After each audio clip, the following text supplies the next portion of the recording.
네, 470조의 내년도 슈퍼 예산안도 유치원 3법도 오늘 운명의 날을 맞았습니다. 사실상 내일로 끝나는 정기국회 회기 내 처리가 가능할지 의문이 드는 가운데 여야, 특히 김성태 원내대표와 홍영표 민주당 원내대표가 잠정적 합의를 이뤄냈습니다. 한편 문재인 대통령이 조국 민정수석의 유임을 택했지만 야당의 비판 수위가 갈수록 높아지고 있습니다.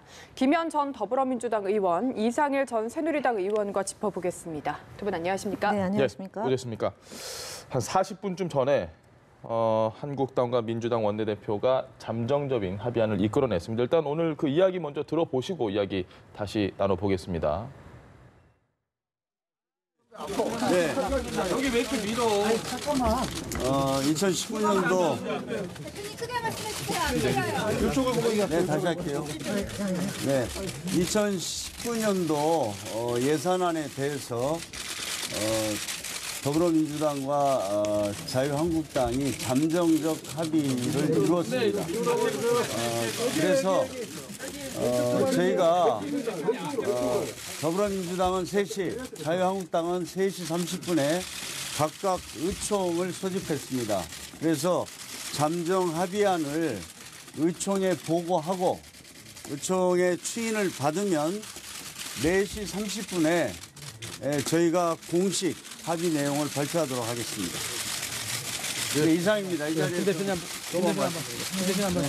좀 전에 홍영표 대표께서 말씀하신 내용대로 2019년도 예산안에 대한 원칙적인 잠정적 합의를 이뤘습니다.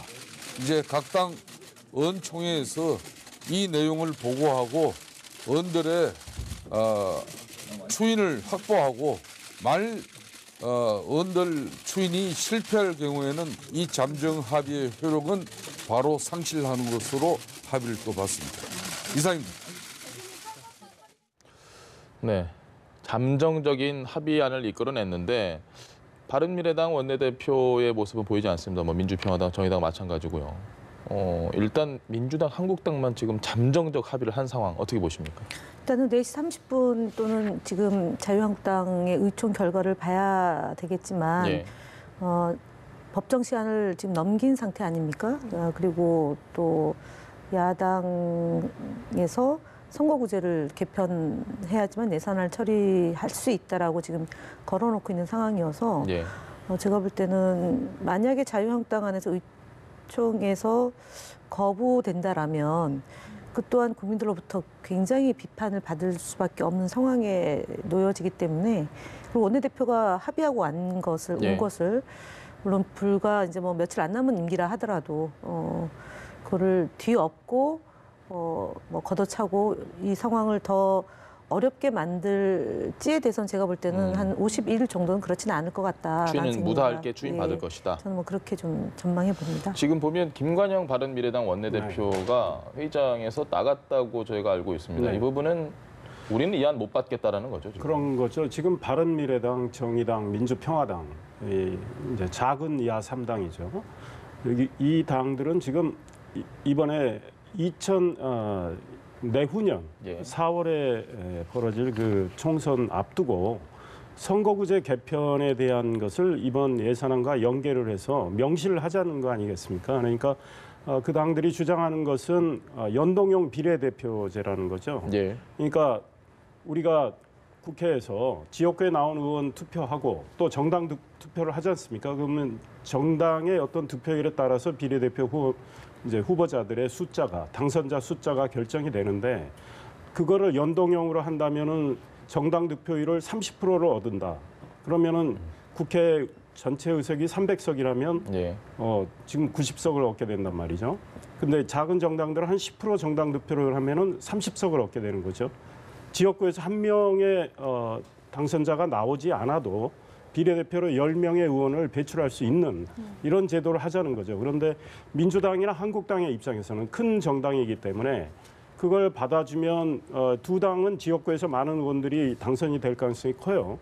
그렇다면 정당 득표에서 30%를 득표해도 이미 지역구에서 30%가 채워지면 비례대표로는 한 분도 국회의원을 만들 수가 없는 상황이기 때문에 받아주기가 좀 어려운 상황이에요. 그러니까 야3당, 작은 야3당은 이거를 예산안과 연계를 했는데 지금 민주당과 제1야당인 한국당은 사실 연동형을 받을 생각이 별로 없기 때문에 지금 예산안 합의를 했다고 보는 거죠.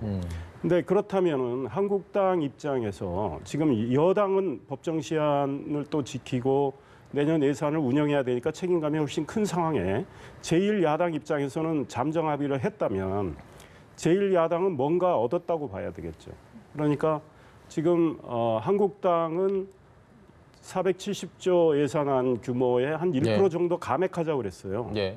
그러니까 4조 7천억 원 정도 감액하자고 그랬는데 민주당은 1조 4천억 원 정도만 감액하겠다 이랬거든요. 네. 그러니까 아마 민주당이 감액에 있어서 좀 양보를 했을 것 같아요. 그러면 남북 경협 예산도 좀 깎았을 것 같고 예.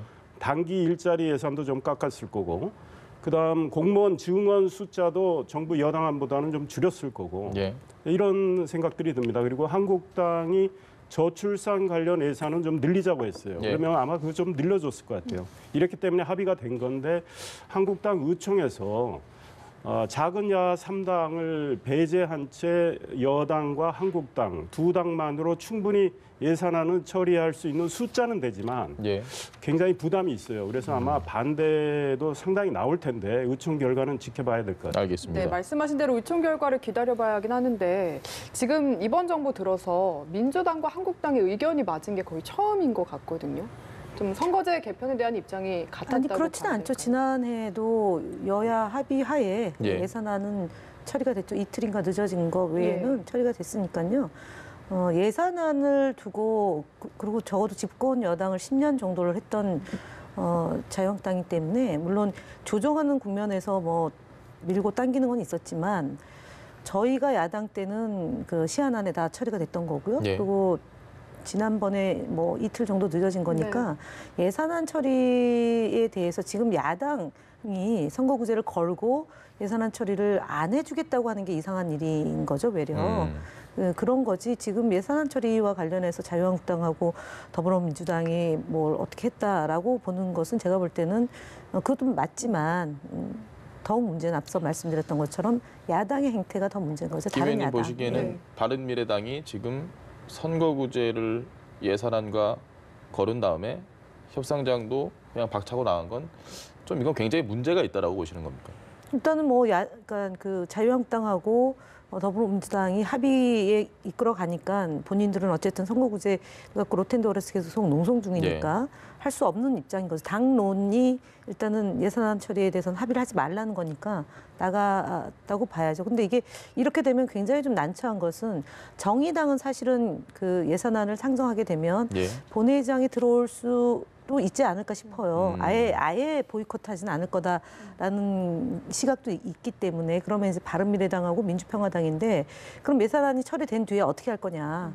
그다음에 무쟁점 법안에 대해서 지금 200개 법안 처리도 있지 않습니까? 네. 그럼 이거는 이제 처리하고 그럼 들어오게 되는 건데 그럼 종료가 되는 거지 않습니까? 그리고 정개특위에서 논의를 해야 될 사안입니다. A안, B안, C안 세 개를 놓고 있기 때문에 거기서 논의해서 합의점을 끌어내면 되는데 제가 볼 때는 참 난처한 상황이다. 바른미래당과 민주평화당이 그래서 손학규 대표와 정동영 대표가 오래 정치를 하셨는데 왜 저렇게 벼랑끝 전술을 펼친 건지에 대해서 물론 뭐 그 선거구제가 절박하다. 예. 지지율이 지금 낮고 지역구에서 의석수를 제대로 갖지 못하기 때문에 비례대표 의석을 좀 이렇게 확보하겠다라는 그런 취지는 이해되지만 어저께 저희 홍영표 의원이 말씀했던 것처럼 국민의 밥그릇인 예산안을 볼모로 잡아서 국회의원의 밥그릇을 챙긴다.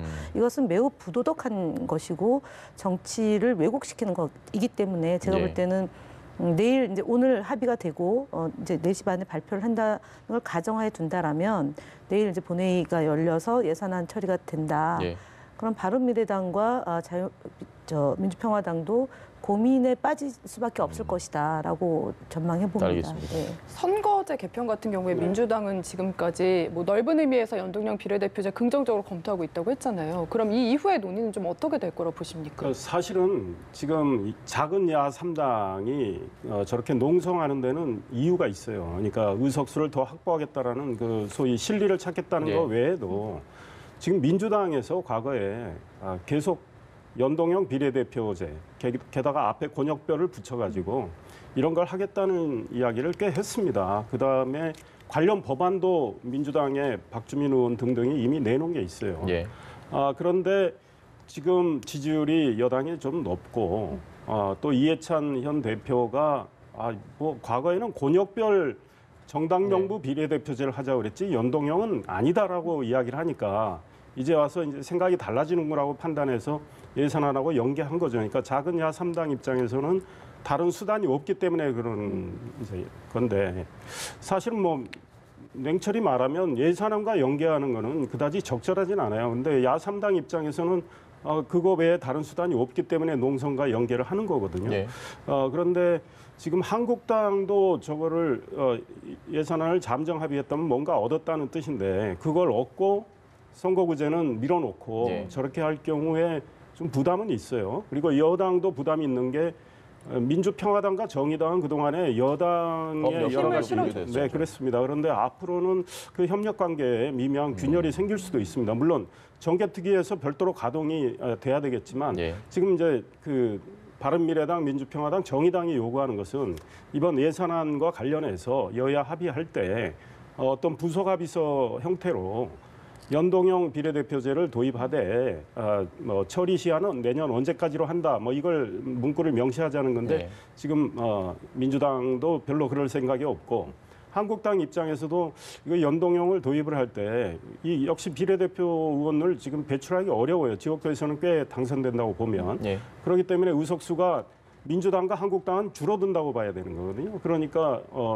이게 굉장히 중요한 문제이기 때문에 합의해주기가 어려운 상황이죠. 그러면 작은 야3당은 앞으로 뭐 극한 투쟁할 수밖에 없어요. 예산안이 처리된다 하더라도. 그러면 그 투쟁 방식은 민주당이 앞으로 추진하고자 하는 여러 가지 법안 처리나 이런 거와 관련해서 이제 그 작은 야3당들이 협조를 안 할 가능성이 있죠. 알겠습니다. 어쨌든 한 예상대로만 3, 40분 뒤면 그 과연 어떤 협의안이 나왔는지 저희가 알 수 있는데 그 내용은 전해드리도록 하겠습니다. 나중에. 주제로 좀 바꿔보겠습니다. 문재인 대통령이 조국 수석에 대해서 힘을 실어줬고요. 입장도 나왔는데 한국당에서 아주 비판이 강합니다. 특감반 개선 지시는 고양이의 생선을 맡긴 격이다 이런 얘기도 나왔는데 오늘 아침에 이 얘기 한번 저희가 듣고 나서 본격적으로 이야기 좀 나눠보시죠. 문재인 대통령이 조국 수석에게 특검반 개선 방안을 조속히 마련하라고 이렇게 지시했다고 합니다. 모든 야당들이 일제히 조국 책임론을 제기하는 마당에 대통령께서 오기 부리실 일이 결코 아니라는 점을 먼저 말씀드리겠습니다. 오시자마자 내놓은 답이 고양이에게 생선을 맡기시겠다는 답이어서는 곤란할 것이라는 말씀을 드립니다.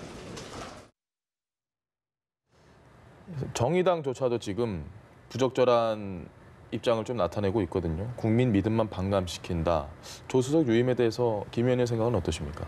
아니 그 경질될 사유가 없는데 예. 야당이 지금 그만두라고 하고 특히 이제 자유한국당은 그걸 가지고 국회 보이콧까지 했던 예. 정당입니다. 그래서 지금 고양이한테 생선을 맡겼다고 극단적인 이제 비유까지 들었는데 지금 이제 잘못한 사람을 원대 복귀를 시켜서 예. 조사 중이지 않습니까? 그리고 거기에 대한 대책을 마련하라. 특별감찰반을 어떻게 운영할지에 대해서 대책을 마련하라. 임무잖아요. 조국 예. 수석, 민정수석이 해야 될 임무에 대해서 대통령이 지시를 한 것을 두고 뭐라 얘기하는 것은 월권인 것 같습니다. 대통령의 국정 운영에 대해서 건건사사 지금 시비 걸고 발목 잡고 이런 것이 정말 상습화되고 있다는 점을 말씀을 드리고요. 예. 일단은 조국 수석을 왜 해임해야 되는지에 대해서 국민들도 좀 의아해할 거라고 저는 봅니다. 예. 그래서 지금 잘못한 것에 대해서는 비서실장도 얼마 전에 페이스북을 통해서 직원들의 기강을 바로잡는 것에 대해서 강력하게 주문을 한 바 있습니다. 뭐 의전 비서관의 일탈 행위라든가 아니면은 경호실 직원의 일탈 행위, 그다음에 지금 특별감찰반의 이 불미스러운 일에 대해서는 예. 이미 저희들이 사과를 한 거고 거기에 따르는 대책을 마련해야 되는 것이 일반적 업무죠. 이에 대해서 야당 대표가 대통령의 그런 국정 운영에 대해서 문제 제기하는 것 제가 볼 때는 저렇게까지 야당이 했던 적이 있을까? 저희가 예를 들면 2013년도에 이제 우병우 저 비서관이 그 정인의 문건이 드러났음에도 불구하고 예. 그것을 묻고 그다음에 그것이 어쨌든 국정농단의 시작점이 됐던 거 아닙니까? 그런데도 불구하고 이분을 비서관으로 수석으로 승진시켜가지고 계속 그 잘못된 일을 네. 하도록 방조한 거지 않습니까? 이런 일을 한 것을 버젓이 알고 있는 자유한국당이 지금 현재 조국 수석이나 아니면 문재인 대통령의 국정 운영에 대해서 문제를 삼는 것 자체가 제가 볼 때 어불성설이다. 국민들이 기억을 다 잃은 것이 아닙니다. 네. 몽졸이 다 기억하고 있기 때문에 지금 야당의 지적이 틀리다라는 것이 이제 여론조사 수치에서도 나타나고 있다라고. 알겠습니다. 네, 그러면 이런 지적은 어떤가요? 그러니까 어쨌든 결론은 조국 수석 유임이더라도 네. 그 전에 뭔가 과정에서 반성이나 그런 게 있어야 됐는데 그런 건 없고 기각만 이야기를 한다. 그러니까 당연하죠. 반성과 성찰이 없었고요. 조국 수석이 대통령이 해외에 계시는 동안에 이번 사건과 관련해서 예. 또 언론이 보도한 다음에 임종석 실장한테 전원 원대 복귀 조치를 시켰잖아요. 특감반원들. 그와 관련해서 조국 수석이 이야기한 거 보면 마치 남의 이야기 하듯이 해요. 자기 밑에서 벌어진 일들인데 우리 김현 의원님 뭐 국민들은 왜 해임을 해야 하는지 의아스럽다고 네. 말씀을 하셨는데 저는 왜 해임을 안 하는지 의아스럽다고 저는 국민들이 그렇게 생각을 할 거라고 봅니다. 왜냐하면 지금 이분과 관련해서 보세요. 이미 6월에 예. 민정수석실 산하 국무총리실에서 파견된 사람이 접대 골프 쳤습니다. 예. 그거 알고 그냥 돌려보냈어요. 그러니까 적당히 청와대 선에서 끝냈어요. 이번에 드러났잖아요. 그런데 지금 문제가 더 크게 된 거는 10월 달이죠. 예. 검찰 수사관 출신이 이미 보도된 대로 네. 장관 찾아가서 승진 본인이 의혹을 말씀하시죠. 승진 이야기도 하고 또 본인이 아는 사람의 사건, 그 비리와 관련된 사건에 대해서 경찰청 수사과 가서 알아보려고 했던 거 아닙니까? 예. 그래서 그걸 조용히 또 처리를 했어요. 10월에 돌려보냈어요, 검찰로. 그리고 조용히 넘어가고 있었습니다. 예. 언론이 취재를 하고 보도해서 알려진 거죠. 그런 다음에 특감반 전원 조치했습니다. 이게 과연 책임 있는 태도라고 할 수 있을까요? 그러니까 과거에 지금 문 대통령이 여당 대표, 지금 과거에 야당 대표 하셨죠. 예.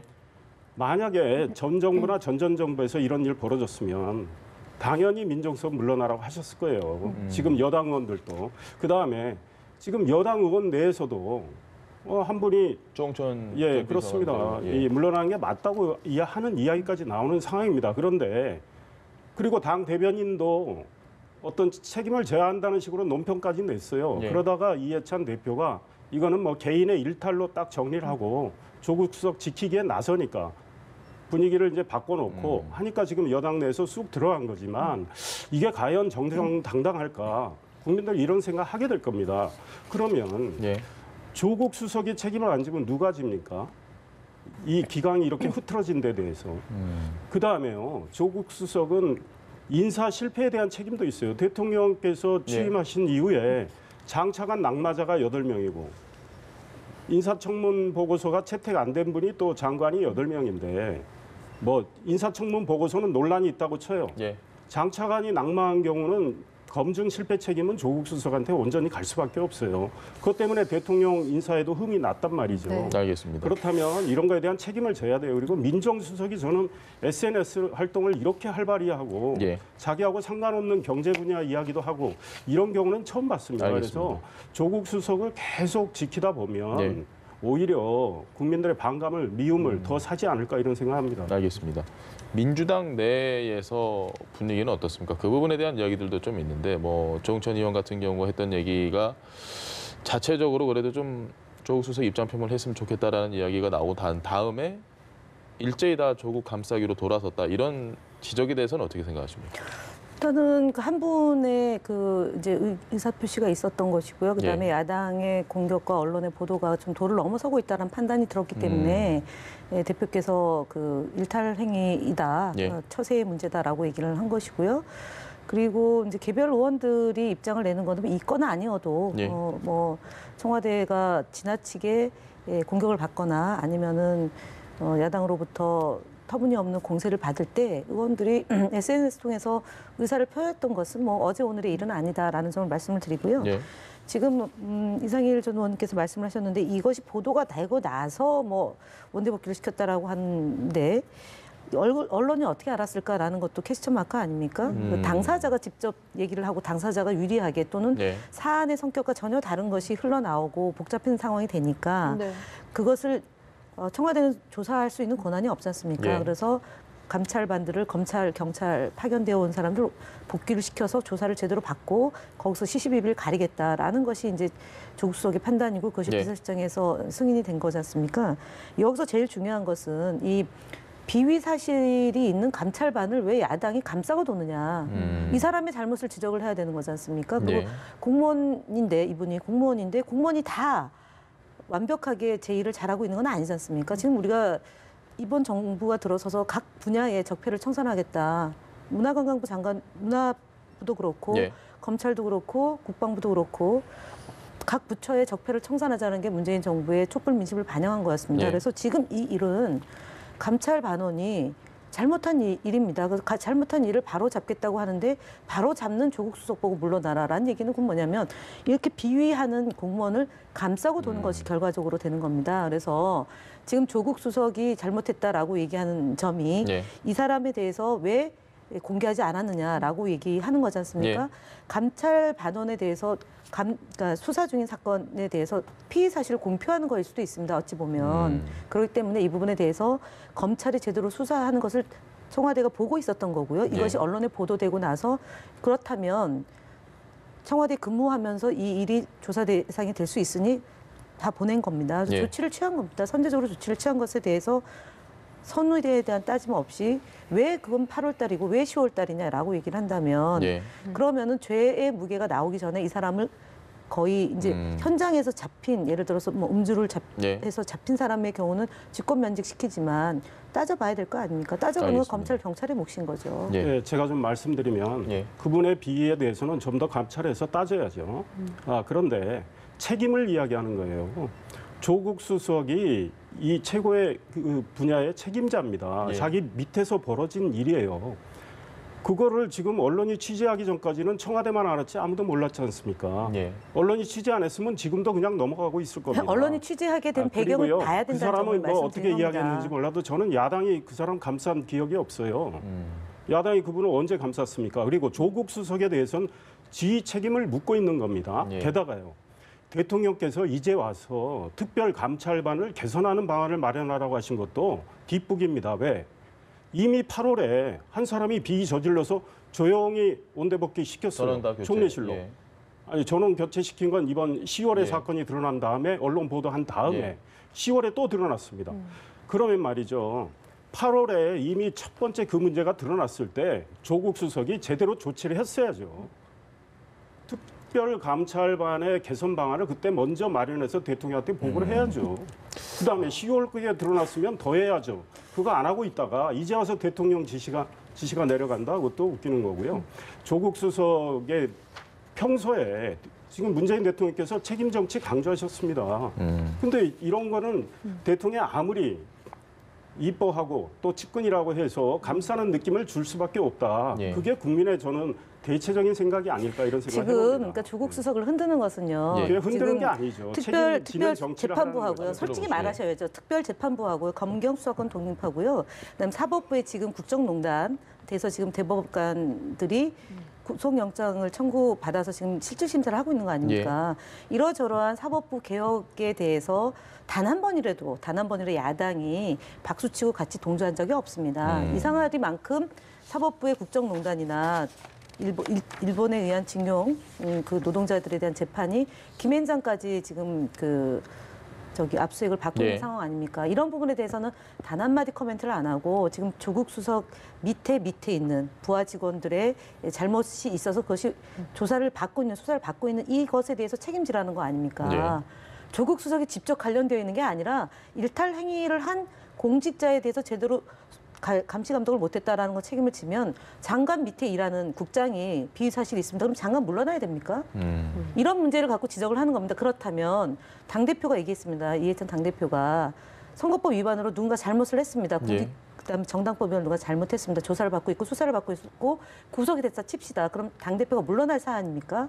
라는 점을 얘기합니다. 물러납니까? 아닙니다. 그렇게 따지면은 저희 열린우리당 때 보궐선거 예를 들어서 예. 졌어요. 당대표가 물러났어요. 그래서 7개월에서 8개월마다 당대표가 물러나서 결국은 정권교체 실패했습니다. 이런 것들을 반복하지 않겠다는 게 저희 당의 입장인 것이고요. 예. 네. 책임을 꼭 져야 될 일 있으면 책임을 지지만 책임질 일이 아닌데도 책임지라고 지금 과도하게 주장하고 있는 건 저는 알겠습니다. 책임입니다. 한 말씀만 더 하면 예. 짧게 부탁드립니다. 소위 사법개혁 문제는 내용의 문제예요. 그건 여당이 정치력을 풀어가야 할 문제예요. 아니, 야당이 야당 동조를 안 입장 하고 있죠. 있죠. 아니 야당이 왜 정치력입니까, 여당 입장을 그대로 따라갑니까? 야당은 야당의 입장이 있는 거예요. 조국 수석이 그래요. 사법개혁 좋습니다.